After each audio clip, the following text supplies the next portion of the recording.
Hey guys, how's it going? So every year Sweetwater does a Guitar Fest, and I live in the same state as Sweetwater. I'm only a couple hours away, so let's go. The greatest downtown metro area in the United States, in the greatest state of the Union, and the home of the best football team in the Union. One of the things I love most about this state is that you can go from skyscrapers to this in just a short drive. Beautiful.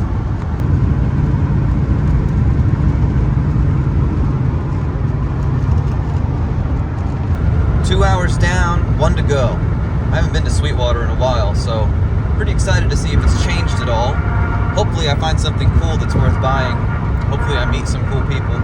But maybe not, maybe none of the above. But you know, I live 3 hours away, and you know, it's a trip that's fun to make every once in a while. 2 hours down, one to go.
Alright, so that was fun. I can't believe I met Yngve, didn't expect that. It's a long walk back to the car. I don't know if you can even see my truck from here. Even the line to get out is crazy. Alright, so I'm back from the Guitar Festival at Sweetwater, and I wanted to talk about some key takeaways and some things that I learned and some things that I noticed. I mean, as you saw, there were a lot of different people there. There were a lot of guitars there, there was a lot of people there. I got to meet Yngve Malmsteen. That was really cool and really unexpected. And it was just a really well put together event, and it was totally worth going to. One of the first things that I want to talk about is if you've never been to Sweetwater, never had the opportunity, if you can, I highly encourage you to make the trip there. I'm not saying to like plan a vacation to Fort Wayne, Indiana to go there, but if you're within driving distance of Sweetwater and you've never been, you should go. It really is a magical place. It's super high tech. Like the campus itself is very new, lots of glass, lots of open air, lots of skylights. It's very airy and open inside. It's a very, very nice building, a very, very nice facility. And the customer service that you get there is the same as what you get on the phone, the same as what you get over email. You know, that reputation that Sweetwater has for their customer service, it exists there in person as well. I mean, they will go above and beyond to make sure that you get everything that you need while you're there. And that's a really cool thing that is real. So if you go to Sweetwater, you get to see the really cool futuristic looking campus and the fantastic customer service. It exists there too. It's really cool. The second thing that I wanted to talk about that I noticed, and it really drove home, the guitar market, at least the new guitar market, is screwed. So there were some sales on some things at this Sweetwater event, but I was able to see in person a lot of the brand new things that have been announced or that have just come out, like the Player 2 series from Fender. Oh boy, I ruffled some feathers with my thoughts on that guitar, the Jaguar specifically. There was also some of those EVH Star guitars, some of the new stuff from Dan Electro. There was a lot of the new-ish stuff there with the new prices. And when I was holding those guitars and playing those guitars, it wasn't worth what they're asking for those guitars now.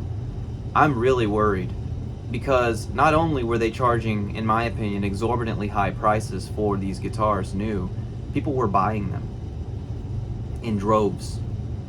I mean, a lot of people there had a new guitar under their arm, and it was one of those. It wasn't one of the ones on sale. It was like one of the new ones, like a Player 2 model.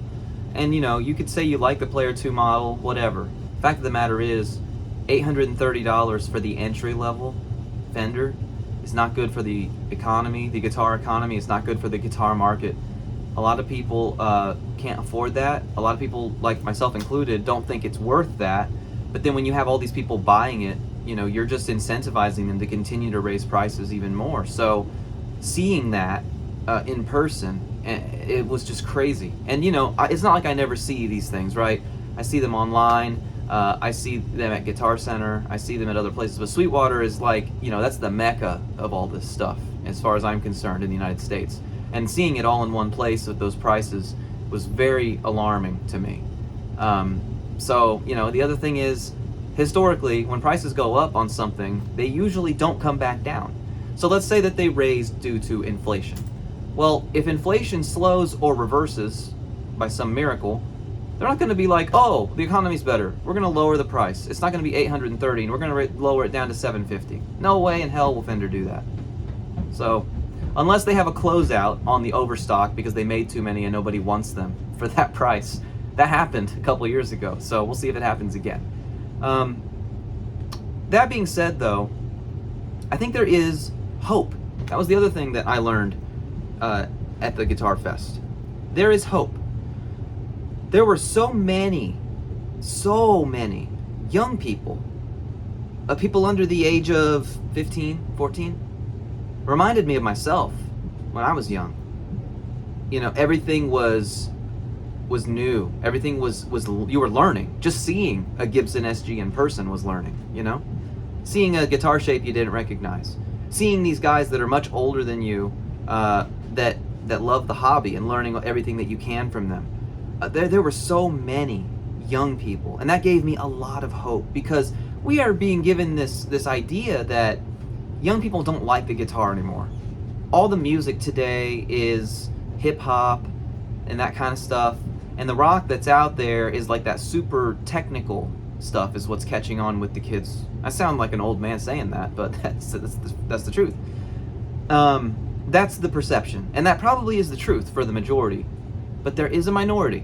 There's a strong minority, and there is a hopeful minority of kids that are coming up, learning how to play the guitar, and I saw them at this festival.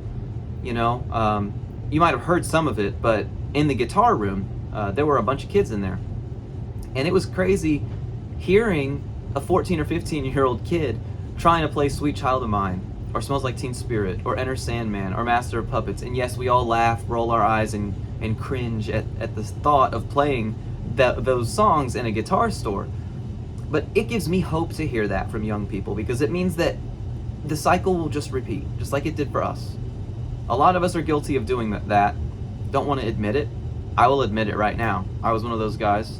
I was one of those guys that played slow dancing in a burning room in Guitar Center on a Strat. So, you know, I will admit that I did that. And, you know, hearing these kids do that now gives me hope, because they might end up where we have with this passion and this love for the guitar.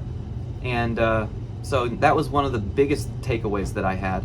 But the absolute biggest, number one takeaway of the whole thing ties the last 2 points that I made together.